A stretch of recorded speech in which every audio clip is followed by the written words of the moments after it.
Hey everyone, TonySA here, back with another video, and today it's another video in the series of Crash Bandicoot in One Life. This time, we're going back to Crash Bandicoot's roots to take on the original version of the game. Now, you may have already seen, if you've been watching my channel, that I've done Crash Bandicoot 1 to 3 Insane already, as well as Crash the Wrath of Cortex. Now, I'm definitely going to be spoiling Crash 1 Insane in just a hot second, so this is your warning. Just like when Santa's downstairs putting gifts under your tree, you need to get the hell out of the room, otherwise you might accidentally see that Santa's not Santa after all, and it's your dad, and your dad's putting the gifts under the tree, and your dad's gonna bang your mom because he doesn't think that you're there, and then you grow up thinking that Santa is actually having an affair with your mom, and then they get divorced because you saw them have... No, I'm just kidding. That's the end of that story. But yeah, so the point being is, the spoiler I'm going to share with you is my Crash Insane score, which is, I got as far as the high road on Crash Insane. I have no hope in hell of getting anywhere close to that. I'll be lucky if I escape Island 2, because Crash Bandicoot 1 on the PS1 is a lot harder. And one of the reasons why is self-inflicted for this particular run. To make it as authentic as possible, I'm playing the game with the D-pad, just like you would on the original Crash Bandicoot 1. And also, I'm playing it using circle for spin instead of square. So sit yourselves down, because Grandpa Toon is going to tell you what life was like back in the 90s. Get your sherbet lemons ready, your fish and chips in newspaper where the ink's running onto the grease. So, on the PS1, the original console shipped with a controller that didn't have analog, and I had one of those. So, there was no analog, but Crash Bandicoot 1 was not programmed to have analog anyway. So, you grew up using the D-pad, you didn't have camera controls, none of that stuff. And yeah, I think they chose circle for spin because thematically it makes sense, like spin like a circle, spin right round. But they actually changed it in Crash Bandicoot 2 where you could also use square. No, not also, you could only use square because they changed circle to be crouch. I think they figured out that square was just more comfortable for human thumbs, as opposed to, like, I don't know, skunk thumbs, I guess. And yeah, it was really Crash 2 and Crash 3 that stopped this game controlling like ass. And in the UK, controlling something like ass, unless it's a very specific situation, like a donkey, is not a good thing. This part in particular with the bouncy crates, that's a part that really sticks out to me as controlling a lot worse than the Insane version. So when I last played Crash 1, it must have been about a year ago, possibly a little bit more. I did a challenge with myself to see which one on stream I could beat faster. Crash Bandicoot 1 on the PS1 or Crash Bandicoot 1 on the Insane version. And spoiler alert, I beat the Crash Insane version about 10 minutes faster than the PS1 version, despite growing up with the PS1 version. And one of the big reasons for that were the bouncy crates. I was just bouncing really, really awfully on them. And it would slow me right down because I would get near the top of a particular vertical platforming section only to then just fall down because I'd misjudged the bounce.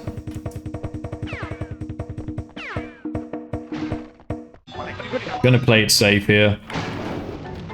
On the spiky dildos of doom.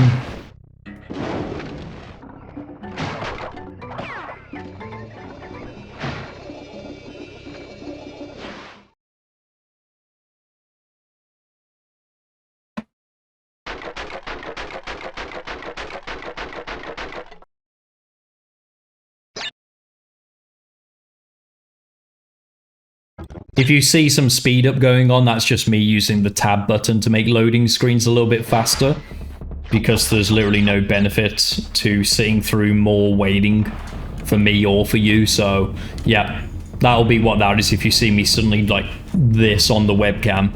I'm not having a stroke. I'm pressing tab, which makes it look like I'm having a stroke.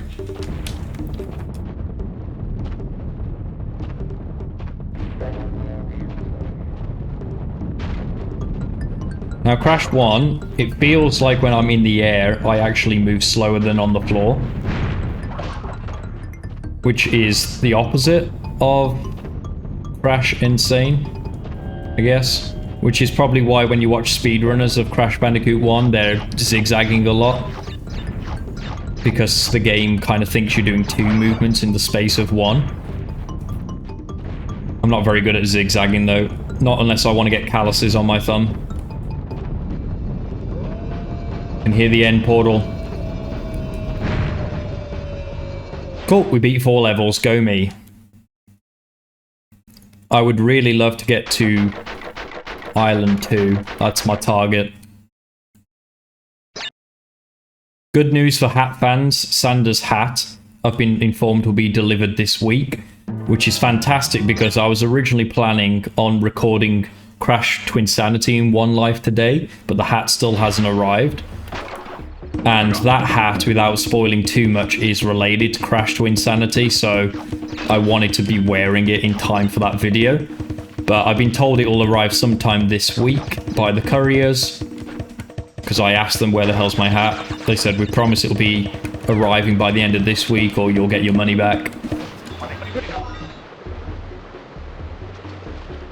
Hat lore. The most entertaining of commentary. But one thing I will say is the game holds up so well, Crash Bandicoot 1, in terms of its appearance. Its controls don't hold up very well. But graphically speaking, it looks absolutely lush and gorgeous still. It's so vibrant and colourful. Unfortunately, the Insane versions look absolutely fantastic as well. I went for a fucking leaf.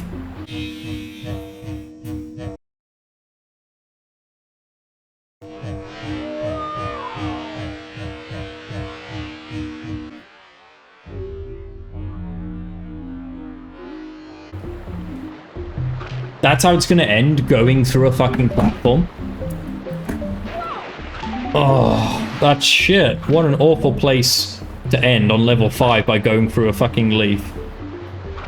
Oh, that's lame. That's crap. I was just saying how well the graphics hold up, but that's exactly why the controls don't hold up. I literally just went through the platform. That can also happen on Crash Insane from time to time, to be fair, but it doesn't make it any less annoying. Well, that's rubbish. I was hoping that this would go on a little bit longer, but those are the rules. I only have a single life and I'm not a cheat. And unfortunately, I got as far as level 5, which is absolutely pathetic. I'm going to look forward to redoing this series in the future so I can improve on that. That's going to eat away at me. But there we have it. Nonetheless, so thank you so much for watching. It was a bit shorter than I expected. I was hoping to go for at least 20 minutes. I was only going for 8.5, which is not very good at all. But rules are rules. Tune in next time when I'm either going to be doing Crash Twinsanity in One Life if my hat's arrived in time for it, or I'll be doing Crash Bandicoot 2 on the PS1 in One Life, one of those. So yep, stay tuned for that, and hopefully I will have a much better run. It can't be more thematic than dying in front of a skull. The writing was literally on the wall for how that one was going to pan out. But yep, see you on the next video, guys.